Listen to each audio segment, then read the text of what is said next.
This episode of Building You is brought to you by PageFlip. Not going to in-person trade shows this year and still need to get your catalogs out to those distributors? Upload your digital catalog to Promo Corner's PageFlip. Contact sales at promocorner.com. Hi, it's January and we are off to a great start. I hope we're 3 weeks in, and today's Building You program is focused on communicating with those of us that maybe had a New Year's resolution and we've fallen off the wagon. Oh, have you? Did you start and now you're having a problem? Well, let you in on a little secret. I had intentions on starting, and guess what? I didn't even get there yet. So before we even get into how to reevaluate and get started again, like always, I want you to take a breath. I want you to relax. I want you to just chill out and realize it's okay. It's okay, whether you're like me and you actually didn't even start yet, or if you started something and you've already messed up a little bit, because it happens, number one. And number two, we're going to talk about why it happens. The real big reason that we have a very difficult time moving forward with these incredible intentions is because we bite off more than we can chew. We tend to have these incredible ideas and we set our sights on this huge mountain that we want to conquer. But then as we start to climb, we realize it's a little bit more than we can handle. We're going to get into at the end of this program how to reset ourselves and the steps that need to get taken by us. But before we do that, I want to talk to you about how to give yourself a break. And I want you to realize that sometimes any time isn't the right time. Let me repeat that. Sometimes any time isn't the right time. So when we want to begin something, maybe you want to eat healthier, get in shape, go on a diet. Maybe you want to focus professionally, and everything with Building You. Those of you that don't know me very well, my name is Kat, and everything that we do on this program is about developing us as a person.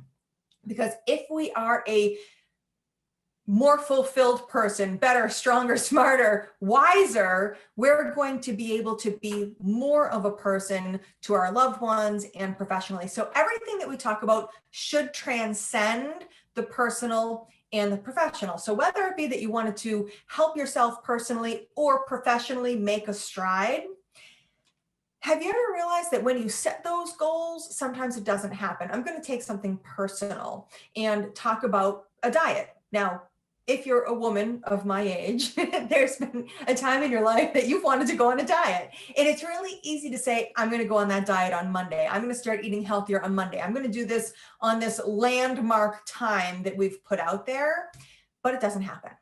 And something always comes into the path that stops us from doing it. It's the same thing, even professionally. But then sometimes, snap, you just start. So what is it that's that trigger for us? What I want to talk about is that everything that happens in our life has meaning. Everything incoming that's happening around us gives us meaning. It has a certain meaning to us. But then what happens is once we acquire that, once we have that meaning, whatever we put out, whatever our outgoing is our emotion. So the incoming creates the meaning, and then the meaning triggers the emotion. Each one of us is different. If the same exact thing happens to two different people, they may react or respond to it in two different ways because that's how we're programmed.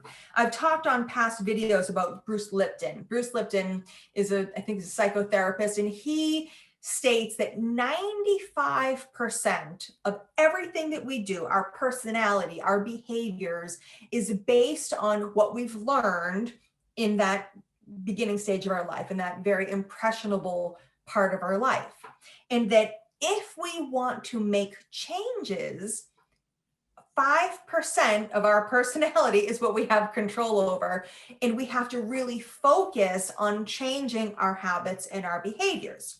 So if what we have coming in has a certain meaning to us, we have to evaluate that, understand why we have those meanings, and then have the emotion that corresponds to it.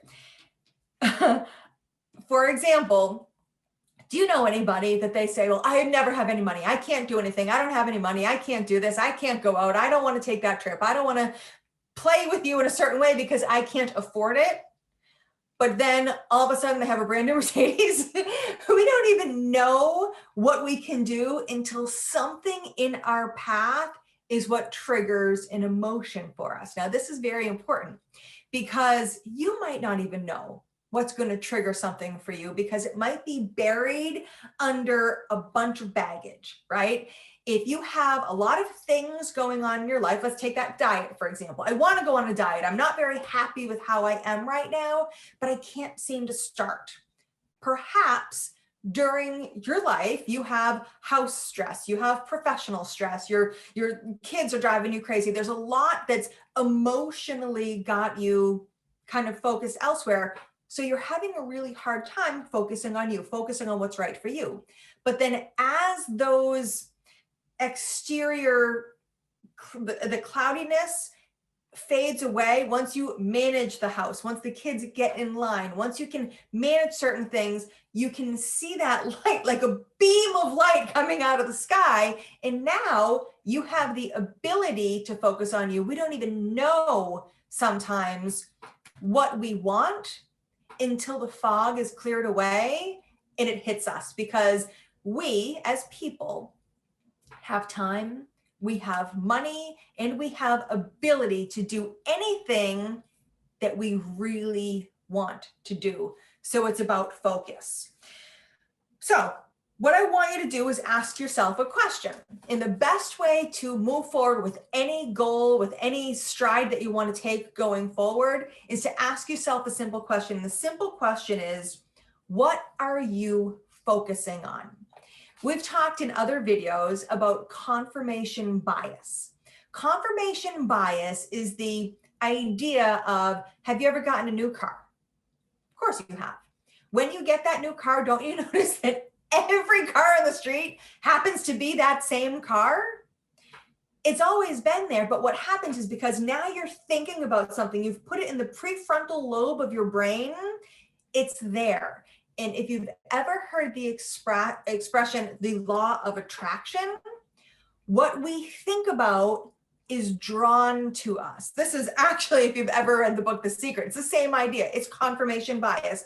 You put it in your brain, it's going to be there. So the three kind of questions to go along with what are you focused on? Number one, are you focused on what you have, or are you focused on what you don't have? Instead of focusing on the things that you don't have, focus on the things that you have. And when I say that, I mean, learn how to be grateful for what we have. There was a saying that I had actually seen it stitched, and it says, contentment is not the fulfillment of what you want, but the realization of how much you already have. I'm going to repeat that because I love it. Contentment is not the fulfillment of what you want, but the realization of how much you already have.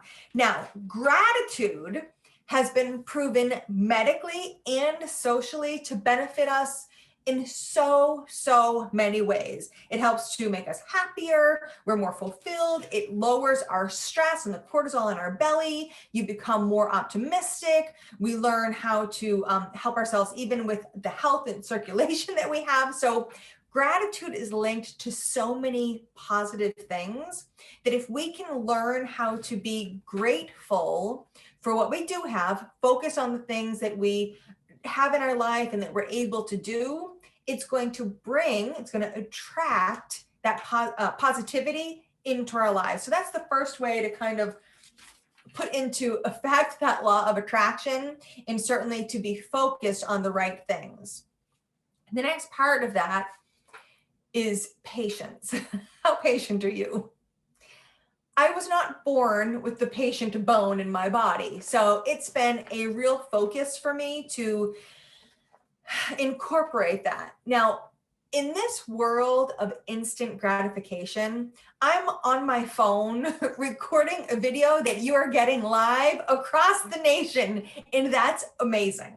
So it's very natural for us to expect things to happen immediately. So impatience is kind of a worldwide dilemma right now, because especially our youth, they've never had to wait for anything. Everything's been instant gratification. So patience is a difficult thing. But the one thing you want to think about when you think about how impatient you are is to pay attention to why you're impatient.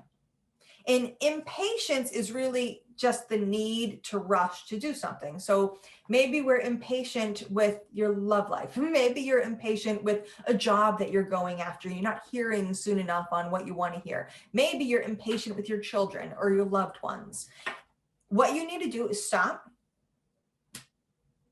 take a look, and try to understand, what are you impatient about? Because if it's just a time thing, do you really have no time? Or is it just a habit that you're used to things moving so quickly that you want them to move quickly? And if you stop and you slow down, it doesn't just take away that impatience, it helps you to be grateful, tying in the gratitude for what you are aware of, this ability to have time, to do the things that you need to do in your life, to appreciate your loved ones. And it's proven study that when we wait for things, we are actually more fulfilled when we receive them. So a great way to improve our patience is to incorporate having to wait for things in our lives. So for example, maybe you baked some cookies or some brownies and they're still hot and you want to eat one, but you wait until they cool off and then you have a brownie.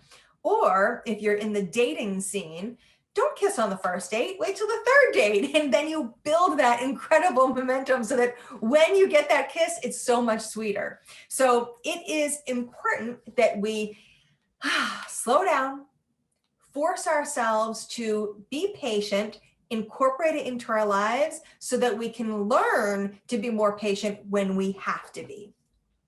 And then the last way to help ourselves to focus on the right thing is to get out of our comfort zone. Now, our comfort zone is really there because we're doing things that we're comfortable with, right? We know how to do things. Our comfort zone, when we become uncomfortable, is when we're doing things that we're not used to. And when we're doing things like a New Year's resolution, a lot of times it's things that are outside of our habit, whether it be eating differently or incorporating a new skill or task into our lives. And one of the most important questions you can ask yourself is, are you uncomfortable or is the situation intolerable? And that's an important understanding. Is it uncomfortable or is it completely intolerable? Because when we're uncomfortable, they say that in that zone is our growth zone. So when we make ourselves uncomfortable, it means that we are growing, we are learning, we are experiencing new things. And if we can power through and get past that uncomfortable zone, we're going to come out the other end bigger, stronger, and wiser because we were able to overcome that hump. If it's intolerable, then you quit that situation. So make sure that if you want to grow as an individual, if you want to grow professionally, if you want to grow personally, it is going to be uncomfortable, but that's when we incorporate our self-discipline and our focus so that we can get to that other side of growth. Okay, so the other part of what you are focusing on is, are you focusing on what you can or on what you can't control? Any of you that have watched any of my videos yet, or if you follow me on social media, self-control is like the biggest thing. So my whole journey into helping others was based on the book Emotional Intelligence by Dan Goleman. And the one chapter that literally changed my life was the chapter that when I was reading, it told me, now disclaimer, I'm not an idiot. I have definitely been taught this in the past, but when I read it, it was about timing. And I learned, and I read it for the first time again, that you have no control over anything else except for yourself in how you deal with things, how you respond to situations. So are you focused on what you can do and what you do have control over? Or are you spending your time spinning your wheels on things that you have no control over? I'm telling you guys, it is a waste of your time. It is frustrating and it's not going to get you anywhere. So you want to reel it back in, focus on you, get your self-control, get your emotional intelligence under control so that you can actually make strides in your life. And then the last part of this is, are you focused on the past, on the present, or on the future? When we focus on the past, we get stuck in the past. It's past. Learn from it if you can. Pay attention and absolutely look back so you can see the path that you're on to make sure that you're on the right path, because sometimes we start a path and we get going and we have our blinders on and we're going. But then when we look back, we've realized we're spinning our wheels because we're not in the directions that we're supposed to be. So it is important to stop and look back, but not go back. So make sure that you're using the past as a guide to move you forward. Sometimes when we focus too much on the future in what we want to reach, we don't pay attention to what needs to be done right now. So the most important thing is focusing on the present right now, on what you can do to move forward to reach the goals that you want. A great book is The One Thing, and The One Thing talks about, and it helps you to narrow down the one thing you can do right now that's absolutely going to make a difference for your future. Okay, so now we're going to get to the meat and potatoes. That was a little bit of a sidebar. So we are talking about what your focus is and how to get back on track with your New Year's resolutions, and basically anytime you set a goal for yourself, how do we do it? There is a reality to how much we can handle. So we think about the expression, how do you eat an elephant? And of course, we know that you eat an elephant one bite at a time. So focusing on small tasks that can get us eventually to our larger goal. And there's 3 ways that we can incorporate new things into our lives. The very first thing that we can do is we can add something to our lives. It is so much easier to add something to your life than it is to remove something from your life, because when we remove something from our life, we have a feeling of being deprived. And it is a very natural human reaction when we limit ourselves. When we can't have something, we want it that much more. So I want to talk about that transcendence between personal and professional, and adding something to your life as a New Year's resolution. Perhaps you wanted to get healthier personally. There's a few things that you can do. Instead of going on a cold diet and cutting everything out, we can add 2 cups of water or even 1 cup of water every single day into our regimen, which we know if you can start the day with water, it starts everything flowing. It's so healthy for your body. You can incorporate stretching. Maybe you're not ready to get on a very rigorous exercise, routine, but if you can take 15 minutes at the end of the day while you're sitting watching TV and stretching. I once heard that stretching is like a massage for the internal body. So this is very important for us to do. It's not aggressive, and it's a really nice way to start our body into a positive thing. Another thing professionally that we can do if we want to add something into our life to grow as a professional, we can incorporate trainings. So you can watch things like buildingU. I know that Promo Corner has so many videos that they put out there, so much content for their viewers to help them grow professionally. So there's a free way for you to get better at your job and to grow as a professional.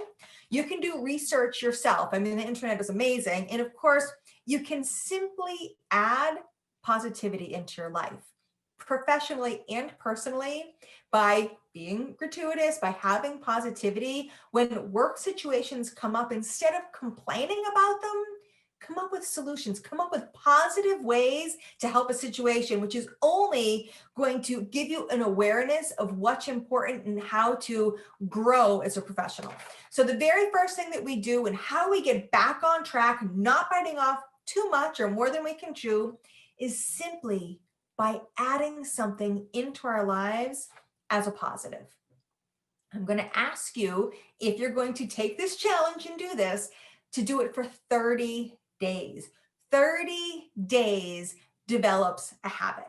So if you start drinking water once a day, incorporate a big cup of water before you even start your day for 30 days. After 66 days, it becomes a behavior. So now it's part of your life.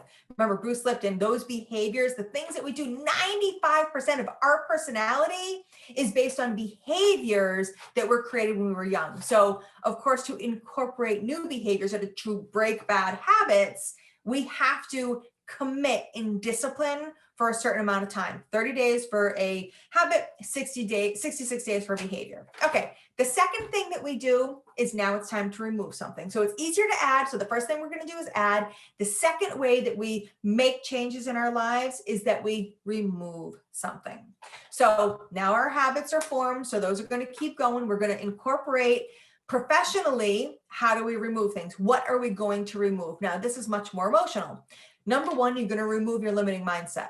Just get rid of it, because what we think when we set our professional goals, 99.9% of the time, they are set or based on things that we know. Now, you go back to the whole 4-minute mile, right? Forever, nobody could run a 4-minute mile. It was just impossible. Nobody could do it. You know, the marathons that were out there, the races that were out there, nobody could run a 4-minute mile. And the very first time a 4-minute mile was run, that same year, that record was broken like 5 times. I mean, it's unbelievable, because people knew, oh, I can do it. So because it can happen, I can break it. So do not let yourself get caught with these limiting beliefs based on what you know. Break that ceiling, shatter the glass ceiling so that you can create new milestones for things that haven't even been reached yet. So get rid of your limiting behaviors. The second thing that you can get rid of is reactions. Now, I know that sounds funny, but part of personal development, part of emotional intelligence and self-mastery is to not react, but to respond to something. So when any situation happens and you have this knee-jerk reaction, hold it, zip, throw away the key. Don't react. Use your brain. Remember, we have 2 ears, so listen twice as much as you talk, right? Let that sink in and respond to a situation as opposed to reacting, which can create a much better communication. And then the other thing is to just get rid of negativity in general. We touched on that in adding. If you add positivity, you're automatically going to get rid of negativity. So we're going to go back to the personal. And personal, to me, it always kind of goes back to the person, the actual body. And I think about being healthy, because that's the best thing that we can do for ourselves. Because if we are unhealthy, it doesn't matter how successful we are, how much money you have. If you're ill and you can't enjoy it, what's the point? So you want to keep your body strong. You want to keep your mind strong. So if you think, to diet, you have to get rid of flour, you have to get rid of sugar, you have to get rid of dairy, all these bad things, it's probably right. But instead of trying to do everything at one time, for the next month, get rid of one of them. Maybe just get rid of white flour, or maybe you just get rid of sugar, or Maybe you get rid of screen time and limit your screen time to 2 hours a day. If you work on a computer, obviously that's not possible, but I mean more like play time on your computer or your phone. So getting rid of something personally is going to give you an opportunity to replace it with something positive. So for example, if you get rid of 2 hours or only incorporate 2 hours of screen time and you have extra time, you can get outside and take a walk, which is going to incorporate health. You're going to, if you get rid of sugar, you're going to probably eat more fruit, which is natural sugars, and it's going to help you to be healthier. So every yin has a yang, or every in has an out. So when we are incorporating, adding, or removing, it automatically gives us the opposite, whether we're trying or not,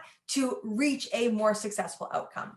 And then the third way to get us back on track, to help us to reach our goals, is to get outside help. I don't know if you're a proud person. I know that there have been many times in my life that I don't want help. I can do it myself. But the truth is, when you surround yourself with a team of people that can encourage you and support you and that care about you and can care about your success, you have such higher odds of success. It's unbelievable. If we think about personally, that's why these weight loss groups like Weight Watchers, and I'm just naming that one as one, but there's many of them. The biggest part of them is the support. Because listen, y'all know how to diet. I know I do. But without that accountability, that support system, getting ideas from other people, it's that much harder. Professionally, the way that you get support is go to your superior. Get a group of peers that you go out and get a drink every other week or once a week for that matter, and review your week. What was successful for you? Where did you have challenges that somebody else was successful, and you can share and help each other? Also, professionally, if you're working at home, especially now during these times, another way to get help or support is through technology. There are support groups online or by the podcasts you can listen to on your breaks. You can look technologically on how to get support by live people or by videos to help you to learn what you need to and move past the difficult times and reach those steps of success that you're looking for. So guys, today's video, I think I'm about, let me check my time. Oh, I'm right there, is just a reminder that you want to focus on where you want to go and not where you want to go, because the law of attraction with that confirmation bias, bring the positivity into your life and focus on going down the path of what is good.